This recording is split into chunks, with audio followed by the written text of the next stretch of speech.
everyone. If you are preparing for the CSIR Life Science exam, then the first step to a successful preparation is understanding the syllabus. So if you understand what's there in your syllabus, what is important and what you have to prioritize first, then your preparation is half done. So let's start off.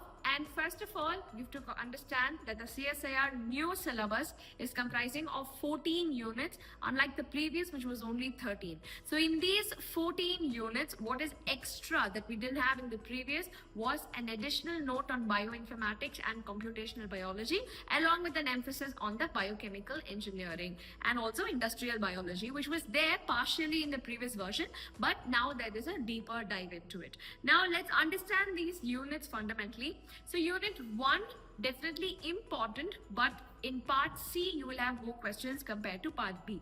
So in here, it is all about the structure and function of biomolecules. So you have to understand major biomolecules, the interactions between them, conformation and stability of major biomolecules, and also the metabolism of these molecules. Along with that, enzyme is a very important segment of this particular unit.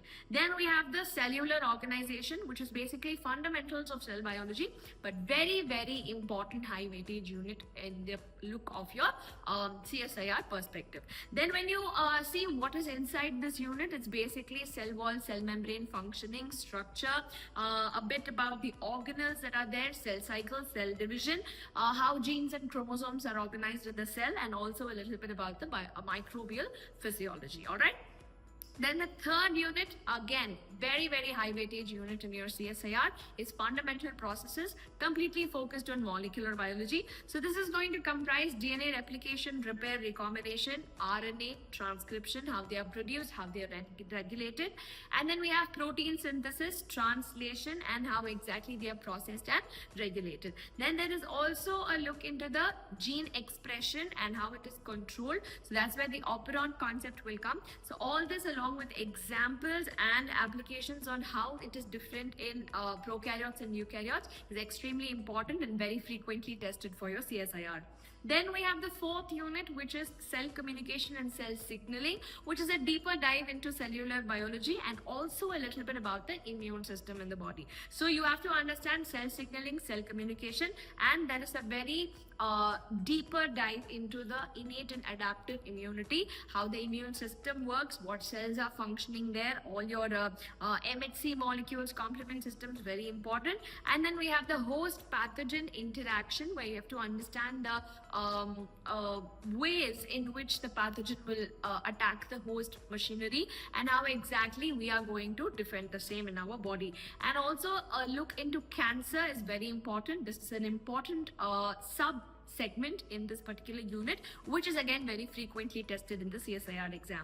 Then we have developmental biology. So you have to know basic concepts. You've got to understand gametogenesis, fertilization, early development, and also morphogenesis and organogenesis in both plants and animals. Now, though unit 5 is not so much of a high weightage unit, still you will get a lot of very straightforward factual questions in your part B, and that will really help you to boost your score. All right. And also there is an account of necrosis, apoptosis, cell death concepts in this particular unit, which is worth giving a revision. All right. Then the next 2 units we have is the systemic physiology of the plants and animals. So basically in both plants and animals, all the physiology, all the processes happening, all the structures involved, everything is covered in both of these units. Now comparatively in the CSIR portions, this is not so much of a high weightage unit because you get more questions in the part B and not the part C. So here applicative questions are very less, but factual questions are definitely more. So you've got to understand the fundamentals, understand the fundamental concept behind it, and that's about it. So very less of applicative questions will come from both of these units.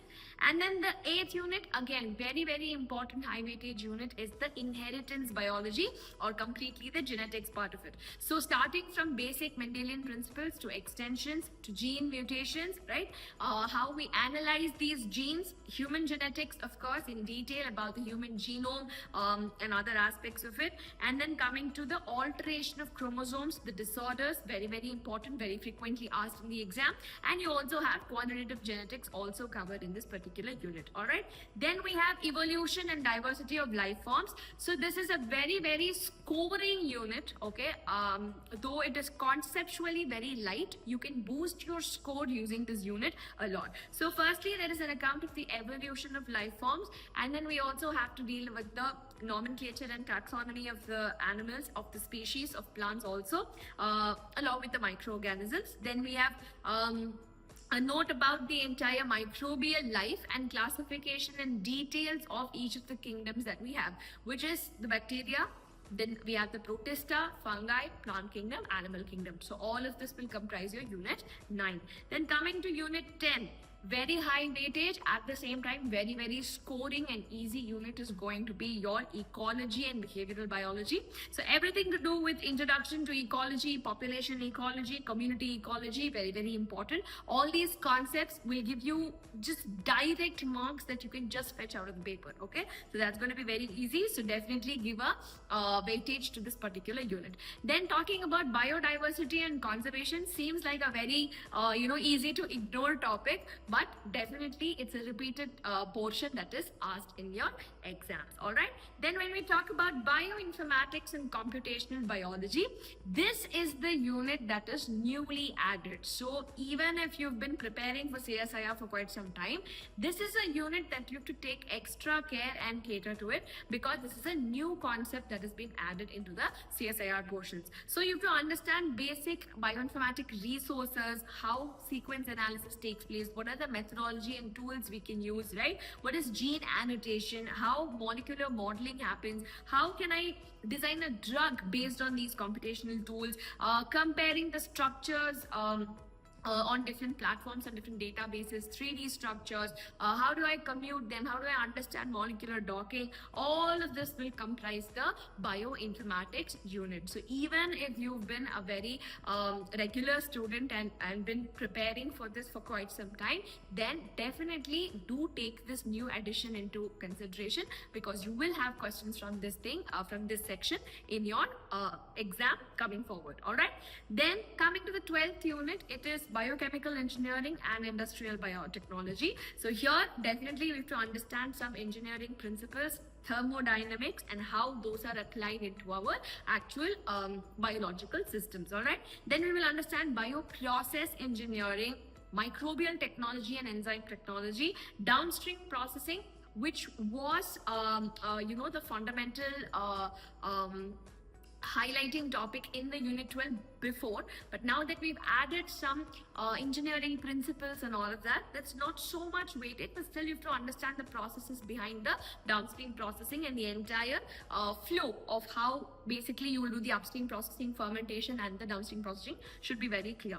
Then coming to bioprocess plant design, you should know the entire flow that is involved and everything that takes place in the process of biotechnology, all right? Then coming to unit 13, we're talking about advances in biotechnology. So we will look at the application in medicinal, agriculture, animal biotechnology, marine biotechnology, and also the environmental biotechnology. Then the last unit, methods in biotechnology, or methods in biology actually. So this was already there as unit 13 in the previous syllabus, and definitely a very, very high weightage unit, okay, because this will comprise all the molecular techniques involved, all the biophysical methods, how exactly you will do radio labeling techniques, immunotechniques, right? All of this will be covered in this particular unit, along with microscopy, along with statistical methods, everything is involved in this particular unit. So this is very, very application oriented. So that means you will have a lot of weightage in the part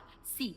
So to quickly give you an overview, the unit 2, 3 and 4, which is cellular biology and molecular biology, is extremely high weightage and important. Then inheritance biology, along with unit 10, which is ecology and unit 14, which is methods in biotechnology and biology, we have seen repeat in the part C segments over the years. Okay, and now that we have a new edition, which is computational biology and bioinformatics, definitely we can expect questions from there as well.